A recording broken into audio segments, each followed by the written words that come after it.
định Paris đã mang lại niềm vui và hơi ấm hòa bình trên một nửa đất nước.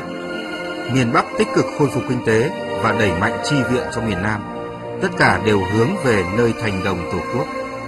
Nhân dân trong vùng giải phóng miền Nam hăng hái sản xuất, tuy vẫn chưa được hưởng không khí hòa bình thực sự. Quân và dân miền Nam luôn phải đương đầu với các cuộc hành quân lấn chiếm của địch.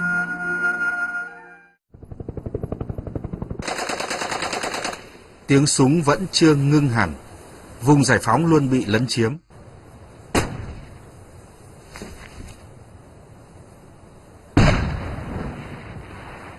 Quân đội Sài Gòn không còn sự trợ giúp của Mỹ, cũng dần suy yếu. Sau cái hiệp định Paris thì phải nói là cái so sánh lực lượng trên chiến trường đã có sự thay đổi hoàn toàn. Mà cái sự thay đổi đó là có lợi cho mình. Bởi vì nội dung hiệp định Paris quy định là Mỹ công nhận độc lập, chủ quyền và toàn vẹn lãnh thổ của Việt Nam, và quân Mỹ và các nước châu Âu phải rút khỏi miền Nam Việt Nam. Trong khi đó thì quân đội Việt Nam, tức là quân Bắc Việt, chúng ta vẫn ở lại miền Nam Việt Nam. Không những về quân số ta được kiện toàn bổ sung, vũ khí trang bị cũng được bổ sung, và có những đơn vị đã được huấn luyện gọi là đầy đủ từ miền Bắc đi vào miền Nam. Trong khi đó thì quân Mỹ rút đi rồi thì cái sự chi viện của nó cũng là giảm đi. Nước Mỹ đang trải qua biến động chính trị. Nghị sĩ Gerald Ford lên thay Phó Tổng thống Agnew từ chức. Nhà Trắng có một bộ tứ mới. Vụ bê bối chính trị Watergate kéo dài từ tháng 6 năm 1972, nay đang đến hồi kết. Một số nhân vật thân cận của Tổng thống Nixon đã bị điều tra và lôi ra ánh sáng. Ngày 9 tháng 8 năm 1974, Tổng thống Nixon tuyên bố từ chức.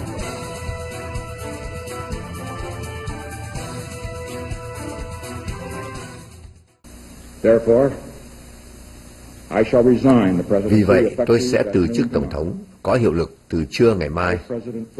Phó Tổng thống Gerald Ford sẽ tuyên thệ nhậm chức sau đó tại văn phòng của ông ấy.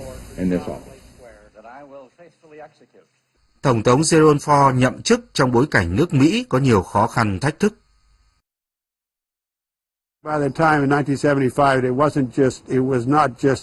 Đến năm 1975, không chỉ là việc Tổng thống Nixon từ chức, mà vấn đề là Quốc hội thông qua luật quy định rằng chiến tranh bị cấm.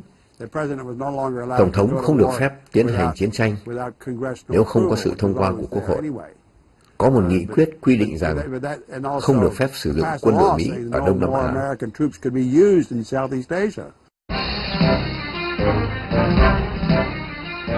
Cuối năm 1974, Bộ Chính trị triệu tập 2 hội nghị mang tính quyết định với sự tham gia của lãnh đạo và tướng lĩnh từ chiến trường ra. Hội nghị phân tích và đưa ra một kết luận quan trọng: Mỹ khó có khả năng vào lại Việt Nam, và dù có can thiệp cũng không thể cứu được chính quyền Sài Gòn. Cách mạng Việt Nam đang chuyển biến mau lẹ. Thời cơ chiến lược của ta đã chín muồi, tạo nên những yếu tố quan trọng để xốc tới.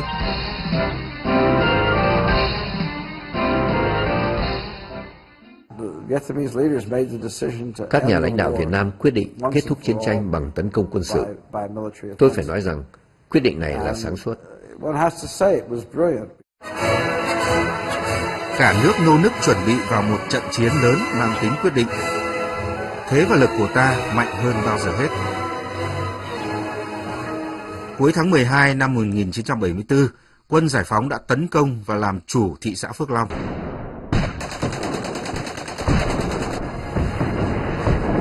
Đây là một đòn trinh sát chiến lược hiểm hóc.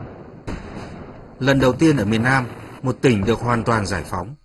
Vùng căn cứ quan trọng của ta ở miền Đông Nam Bộ được mở rộng. Thực tế này thể hiện rõ khả năng của ta. Bộ Chính trị hạ quyết tâm giải phóng miền Nam trong 2 năm 1975-1976. Mùng 6 tháng 1 năm 75 thì chúng ta giải phóng cái tỉnh lỵ Phước Long. Phước Long rất gần Sài Gòn. Quân đội Sài Gòn cũng có cố gắng là phản kích chiếm lại, nhưng mà phản ứng rất là yếu ớt. Quân đội Mỹ tuyên bố sẽ điều tàu sân bay từ Okinawa sang giúp quân đội Sài Gòn, cuối cùng chỉ tuyên bố thế thôi. Thì Mỹ đã làm như vậy, và quân đội Sài Gòn thì muốn phản kích chiếm lại, không làm được. Điều trần trước Quốc hội, Bộ trưởng Quốc phòng James Schlesinger nói rằng Mỹ sẽ không giữ lời hứa với Tổng thống Thiệu là sẽ trả đũa Bắc Việt Nam nếu họ vi phạm Hiệp định Paris. Tổng thống Ford cũng tuyên bố không sẵn sàng quay trở lại với cuộc chiến Việt Nam. Sau trận thắng ở Phước Long vào dịp Tết, Đại tướng Văn Tiến Dũng, Tổng tham mưu trưởng Quân đội Nhân dân Việt Nam, bí mật vào chiến trường chỉ huy chiến dịch Tây Nguyên. Ông đã cùng các tướng lĩnh trực tiếp chỉ huy tại mặt trận.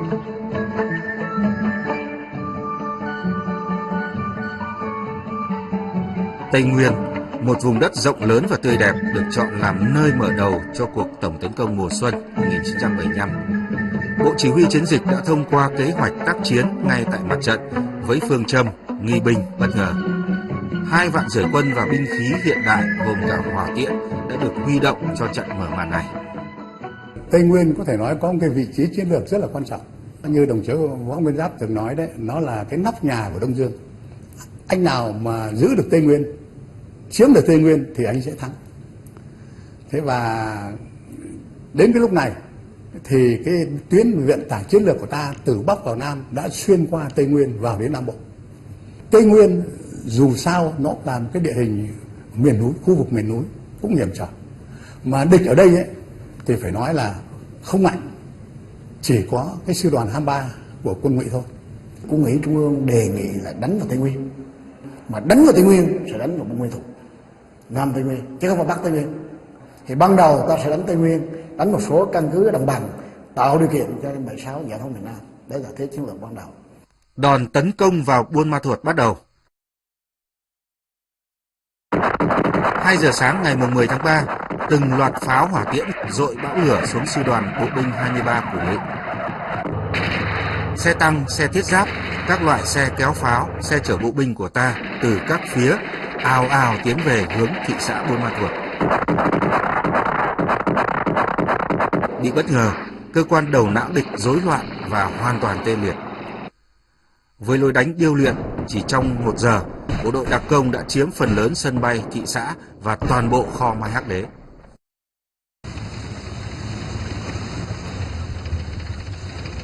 Giải phóng được Buôn Ma Thuột, đánh bại được địch, chiếm được tỉnh lỵ Đắk Lắk thì nó rung chuyển cả cái chiến trường miền Nam. Thì chúng tôi phải điều địch, phải điều nó. Chứ nếu để địch mà nó đưa quân về dày đặc để nó phòng ngự đấy thì đánh cái đó rất là lâu. Nhưng mình tạo được cái thế bất ngờ, cho nên đánh cái Buôn Ma Thuột rất là nhanh, buộc địch phải đưa cái lực lượng chủ lực của cái quân đoàn 2, quân khu 2 Ngụy ra phản kích. Mà khi tiến hành phản kích lại bị tiêu diệt cái lực lượng chủ lực đó thì nó tác động. Quyết định táo bạo đánh vào Ban Mê Thuột đã làm cho Tổng thống Thiệu ra một quyết định không thể tin được là rút khỏi Tây Nguyên, nhưng không phải là rút theo con đường thông thường, mà lại bằng con đường hiểm trở, và họ đã bị phục kích. Tổng thống Nguyễn Văn Thiệu ra lệnh rút bỏ Tây Nguyên để giữ Phú Yên, Tuy Hòa, vùng Nam khu 5 và Duyên Hải miền Trung. Lệnh tùy nghi di tản cũng được đưa ra. Hàng vạn người, cả lính lẫn dân, đi bằng mọi phương tiện, rút chạy theo đường số 7. Con đường lâu nay bị bỏ không, đã hư hỏng nặng và địa hình rất hiểm trở. Đội quân thua trận không thể ngờ rằng mình đang chạy vào cửa tử. Cái trận đường 7, toàn bộ cái tập đoàn chủ lực còn lại của cái quân đoàn 2 quân khu 2 Ngụy đó, ở quân khu 2 Sài Gòn đấy, rút theo đường số 7 về để giữ Nam khu 5 thì cái lực lượng này bị tiêu diệt. Bị tiêu diệt thì không còn lực lượng để giữ Phú Yên. Đó. Mà mất Phú Yên, Khánh Hòa, tức là ta như cái đòn gánh mà bị chặt giữa rồi. Thì Đà Nẵng, từ Đà Nẵng trở ra đến Quảng Trị là hẵng không còn đường bộ để mà rút nữa. Đòn quyết định đánh ngã hoàn toàn cái quân đoàn 2 quân khu 2 mà tạo nên đột biến chiến lược là tiêu diệt cái tập đoàn định rút về để mà giữ Nam khu 5. Núi rừng Tây Nguyên bừng sáng, rộn vang tiếng cổng chiêng. Bộ đội và bà con dân tộc dạt dào trong niềm vui chiến thắng. Tại Hà Nội, Bộ Chính trị đã họp đánh giá tình hình và chuẩn bị cho những bước tiếp theo. là thời cơ chiến lược của cách mạng Việt Nam miền Nam đã xuất hiện và quyết định rút ngắn cái thời gian hoàn thành giải phóng miền Nam từ 2 năm xuống còn 1 năm vào ngày 18 tháng 3 năm 75. Đây là một cái đánh dấu bước ngoặt cho cuộc tổng tấn công. Quân ủy Trung ương đã bám sát tình hình và đưa ra những chỉ đạo kịp thời, phù hợp với sự phát triển của tình hình. Chiến thắng Tây Nguyên đã tạo thế cho chiến dịch Huế - Đà Nẵng được mở ra nhanh chóng.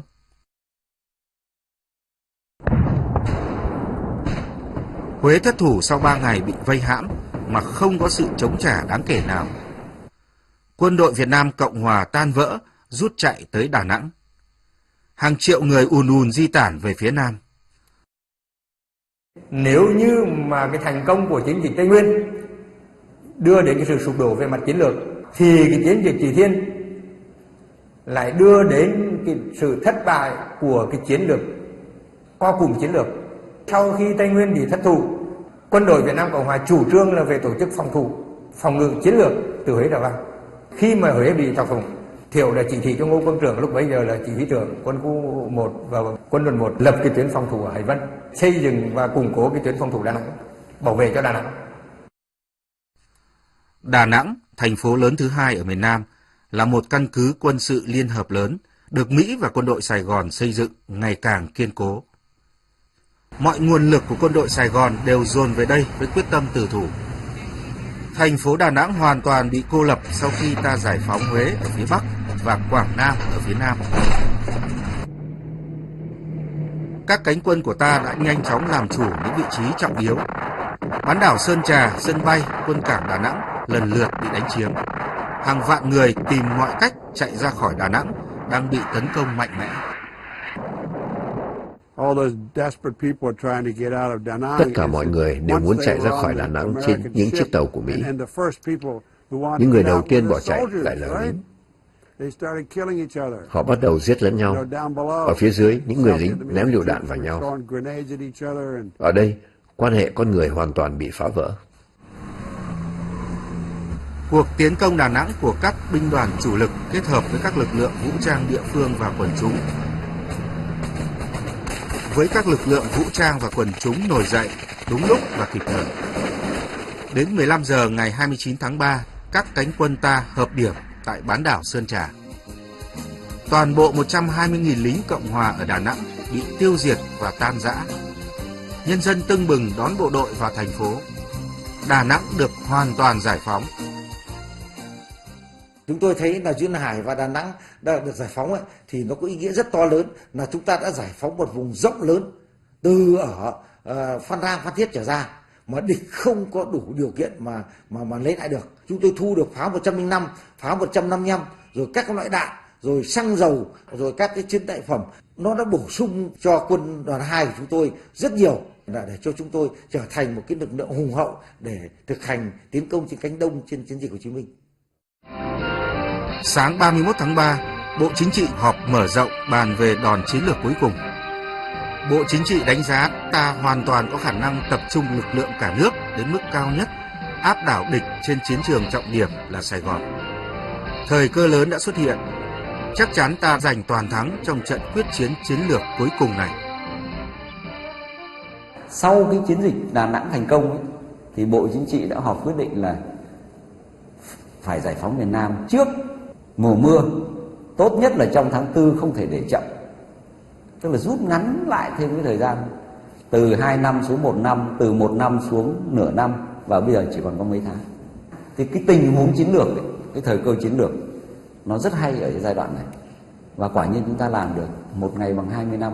Từ mùng 2 cho đến mùng 7 thì bắt đầu khẩu hiệu thần tốc, táo bạo hơn nữa. Sốc tới để mà giải phóng miền Nam thì bắt đầu là của Đại tướng Tổng tư lệnh đã đưa cho toàn quân để mà thực hiện cái cuộc mà tiến công tiếp theo. Đến đây mà nói sự suy sụp của quân Ngụy thì là càng rõ hơn. Thì lúc đó là nó có một cái phản ứng dây chuyền, những cái quân mà chạy thoát được về Sài Gòn thì nó làm rối loạn ở bên trong này. Quân ta thì là phấn khởi, nhân dân thì phấn khởi, nhưng mà quân Ngụy thì như thế là cực là hoang mang. Lúc 8 giờ 30 phút ngày 8 tháng 4, Trung úy phi công Nguyễn Thành Trung đã mưu trí lái chiếc máy bay phản lực F-5E ném bom dinh độc lập.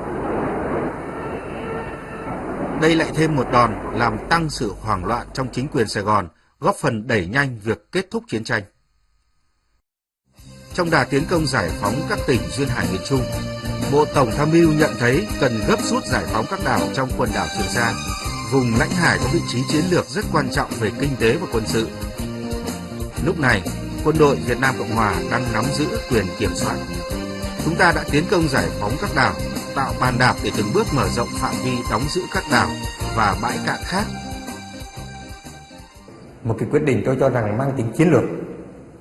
Chính là sau cái chiến thắng Đà Nẵng thì Bộ Tổng Tư lệnh Đại tướng Võ Nguyên Giáp đã có một cái chỉ thị cho Bộ Tư lệnh Quân khu 5 và Hải quân nhanh chóng tổ chức lực lượng cùng với cánh quân duyên hải tiến về Sài Gòn theo cách trục duyên hải, thì phải nhanh chóng tổ chức lực lượng ra đánh chiếm giải phóng cái quần đảo Trường Sa và các cái đảo ở phía Nam đang thuộc quyền quản lý của quân đội Việt Nam Cộng Hòa.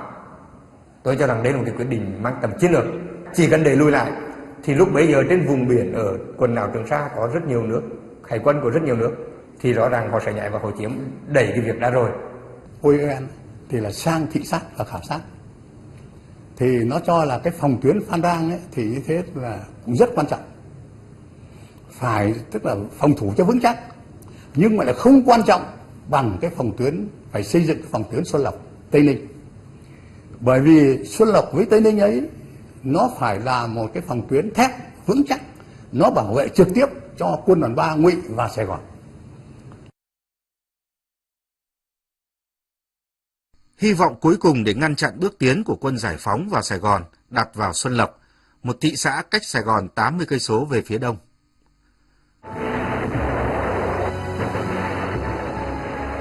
Sự khốc liệt nhất của chiến tranh đã diễn ra nơi đây, dù chiến tranh đang tiến dần đến sự kết thúc. Trận đánh này thì có thể nói là một trong những trận đánh mà ác liệt và tổn thất của cả ta cũng như địch.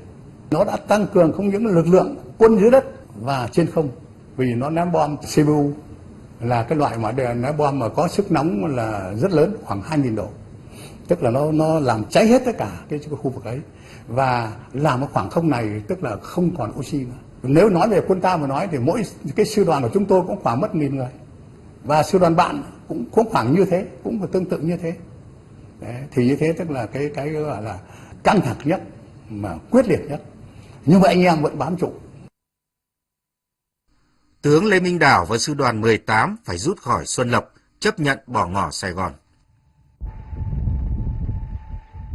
Thế khi mà Xuân Lộc hoàn toàn giải phóng rồi thì lúc này ấy, là mở được cái cánh cửa thép, làm cho cái toàn bộ hệ thống phòng ngự xung quanh Sài Gòn bị rung chuyển, và tinh thần của ngụy quân ngụy quyền là sa sút, mất tinh thần, mất lòng tin. Từ đó tạo điều kiện cho quân đoàn 4 làm cái địa bàn chuẩn bị vào chiến dịch Hồ Chí Minh. Ngày 21 tháng 4, trước sức ép của Mỹ và các tướng lĩnh, Tổng thống Nguyễn Văn Thiệu tuyên bố từ chức, bàn giao lại cho Phó Tổng thống Trần Văn Hương. Ngay sau khi nhậm chức, Tổng thống Trần Văn Hương đã lập tức ký nhiều sắc lệnh, trong đó có sắc lệnh cấm di chuyển, du lịch ra hải ngoại. Chủ trương của Đảng là dùng đòn quân sự để giải quyết chiến tranh, không thương lượng với bất kỳ lực lượng nào, không thương lượng với bất cứ đối tượng nào, mà sẽ dùng đòn quân sự giải quyết chiến tranh, nhưng với điều kiện là tránh đổ máu càng nhiều càng tốt, tránh đổ nát càng nhiều càng tốt. Mà chính cái việc chúng ta đập tan cái cánh cửa thép Xuân Lộc cũng vào cái ngày 21 tháng 4, ngày Nguyễn Văn Thiệu tuyên bố từ chức ấy, nó đã mở toang cái Sài Gòn về phía đông để cho chúng ta đánh vào Sài Gòn rồi. Thì lúc đó cái số phận Sài Gòn đã được định đoạt rồi. Quân giải phóng đang áp sát Sài Gòn, chiến sự diễn biến từng giờ. Sài Gòn đang chờ đợi một biến cố lịch sử có tính quyết định.